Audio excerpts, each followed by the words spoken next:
The chi-squared test is used very often because it's so flexible. However, there are some issues you should keep in mind. Sometimes not all assumptions underlying the test are met, and in other cases there are alternative tests that are more powerful. I'll briefly explain these important side notes with the chi-squared test in this video.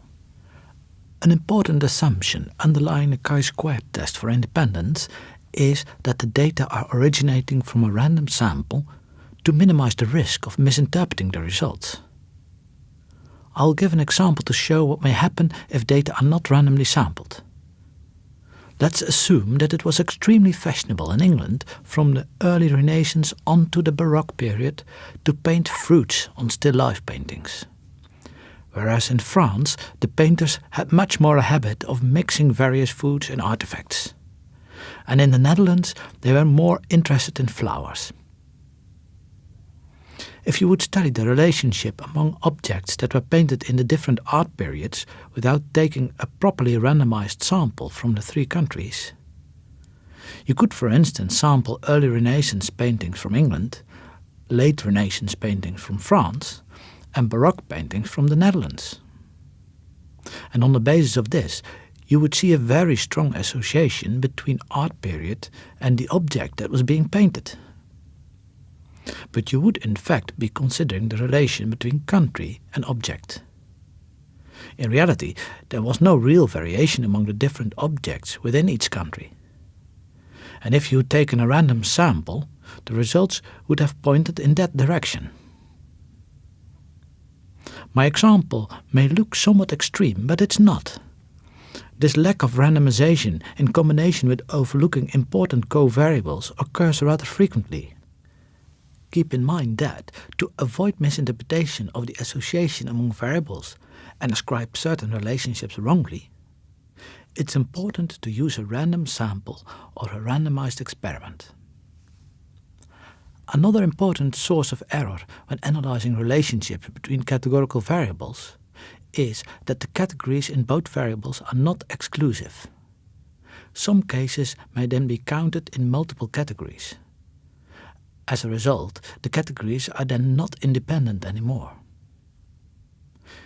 In the example of the still life paintings with different objects, a painting that would contain both flowers and fruits should only be counted once, so it should only go into the category of flowers or fruits or a third category of mixed objects, but never be counted in multiple categories.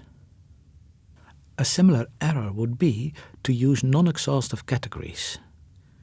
Your categories are non-exhaustive if there are observations that do not fit into any category.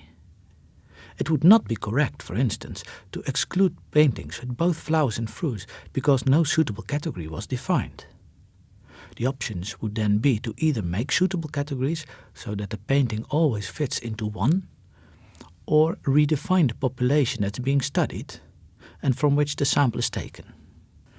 In any parametric hypothesis test, having a large enough sample is important because that ensures the test statistic is actually estimated well by its theoretical distribution, and that the p-values you calculate are accurate.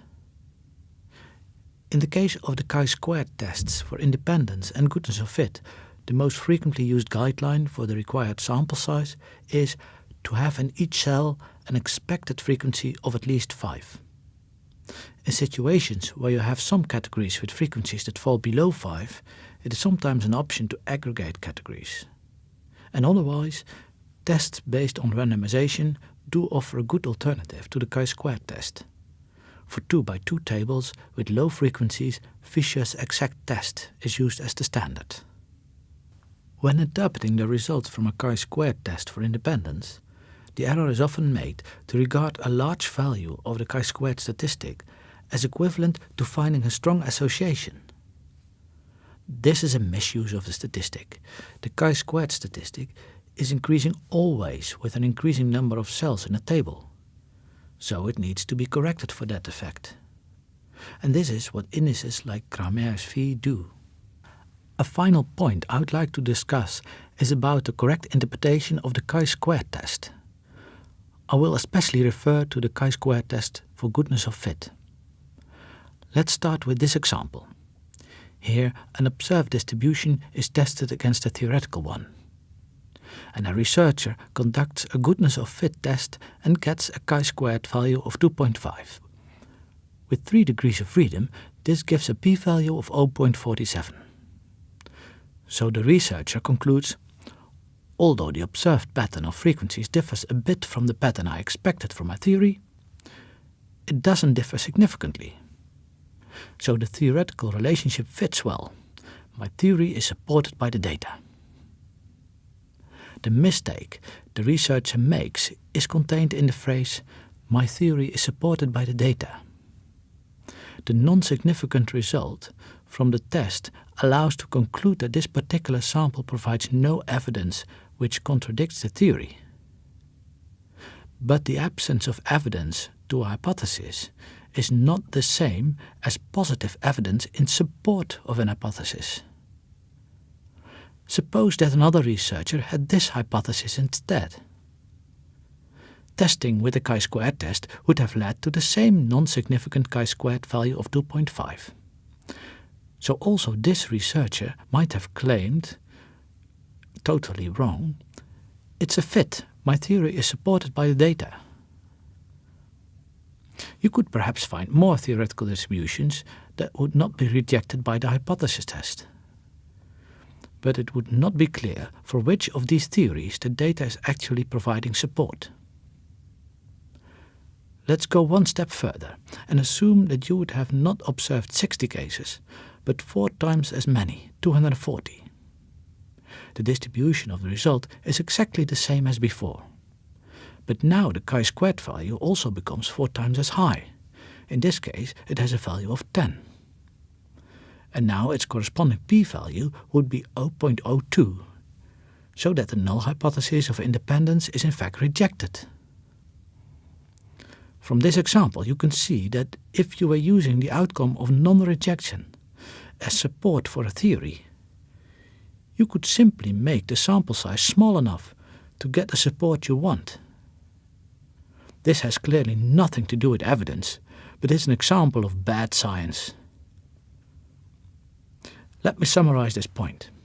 Without additional evidence, you cannot claim to have support for a theoretical distribution based on a single chi-squared test for goodness of fit.